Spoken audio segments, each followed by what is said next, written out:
I'm going to be hosting the event today and trying to keep things on track, and we're already overdue. Can I first introduce Professor Linda Clare to give you a welcome and the overview? Linda. Thank you very much, David. So a very warm welcome to all of you to this ENLIVEN event today. I guess we're a diverse group here this morning. But one thing I believe many of us share is our focus on the importance of nature and value of nature in our lives. And for me, this is where you'll find me when I'm not working, in those very rare moments when I'm not working. Being able to get out in nature is hugely important to me for my quality of life. And I'm lucky enough to live near these amazing beaches. And I hope that if I develop dementia, which is quite possible I will, given my family background, I will still be able to get out into nature and benefit from it. I really hope so. But I might need other people to help make that possible. And that last point, that's really important, because although we increasingly recognise the value of nature for well-being and for health, we don't necessarily pay enough attention to ensuring that everyone who could benefit is included. And one group of people that might miss out is people who are living with dementia. As you know, most people with dementia live in the community and want to have as normal a life as possible. And that means being able to go out and find interesting, enjoyable, meaningful things to do and experiencing good things in life in the moment, in a way that's not stressful, an environment that's not stressful. And nature has an important part to play in that. For the last 10 years, I've been lucky enough to lead a research program called IDEAL. And that's been looking at what supports quality of life and well-being for people with dementia. And as part of that, we asked over 1,500 people living with dementia about green and blue spaces near their homes, parks, gardens, lakes, rivers, and so on. And people who told us that they had those kinds of spaces within a 10-minute walk, which suggested they knew about them and used them, had better scores for quality of life and well-being than people who didn't mention any such spaces. Similarly, people who said they'd been able to get outside and go for a walk in the last couple of weeks had better scores for quality of life than people who hadn't been able to do that. So while nature and outdoor and nature-based pursuits can be very valuable, there are many barriers that prevent people with dementia from accessing nature. And those might be either intrinsic or personal or structural. So personal barriers. There might be things like losing confidence or being concerned about safety or falling or getting lost. And then the more structural ones are things like, is there transport available to get you there? Is it actually accessible when you arrive? What are the facilities for visitors? Where's the loo? Are there signs telling you where things are? And how much does it cost to go in? So all those things can also put people off. So our starting point in the ENLIVEN Project is that if the will is there, both kinds of barriers can potentially be overcome in most cases. There's nearly 1 million people living with dementia in the UK. So if you have a venue or a site or manage somewhere that has a nature or outdoor element, people with dementia will already be among your visitors. It's highly likely they'll be coming. You won't necessarily know, it won't be obvious, for two reasons. First of all, the effects of dementia can be hidden. Things like memory difficulties, communication challenges, or visual perceptual problems aren't immediately obvious to an observer. People don't come along with a big sign usually saying, I have dementia.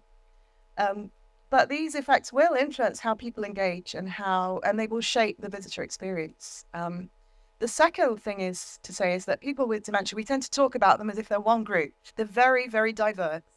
And it's often said, and it's true, that if you've met one person with dementia, you've met one person with dementia. That's it.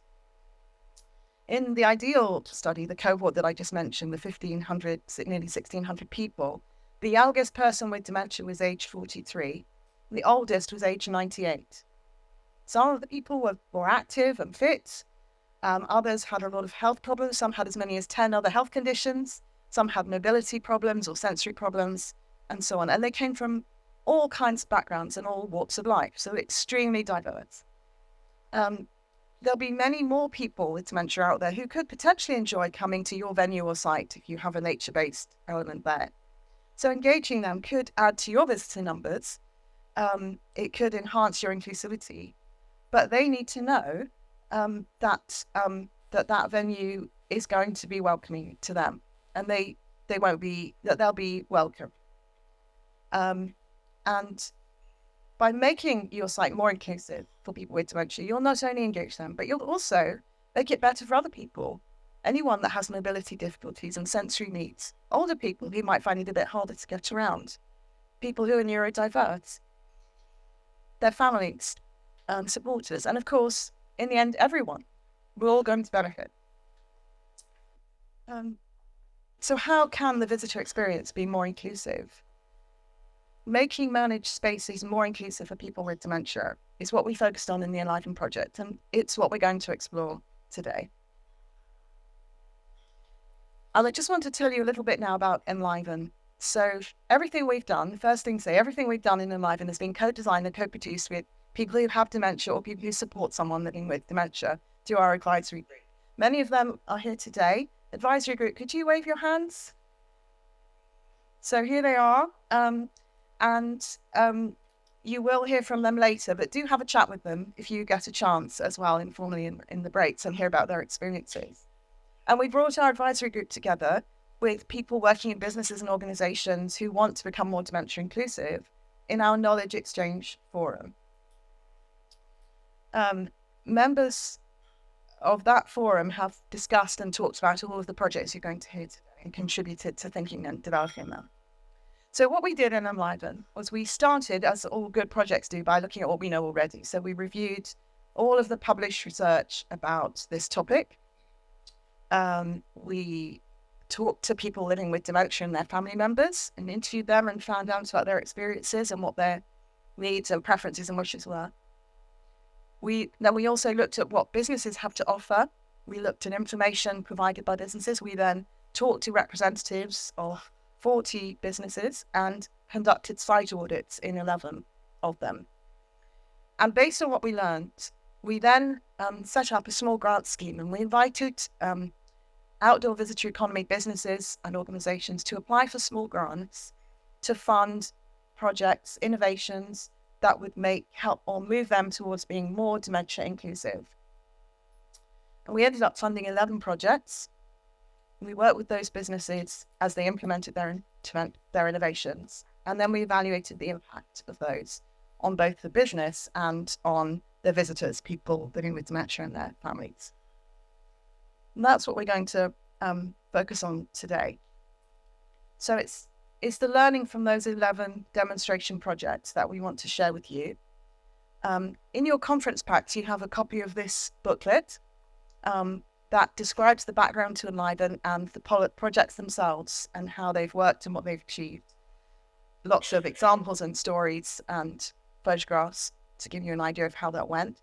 There'll be further outputs to follow. There's going to be, including a policy brief, which you'll be able to find in due course on our website. We hope that today's presentations and the films we'll be showing will bring some of these descriptions to life. And we want them to inspire you to continue your own dementia inclusive journey. So please enjoy everything that's going to follow in the rest of the day. And I look forward to catching up with you in the breaks. Come and have a chat.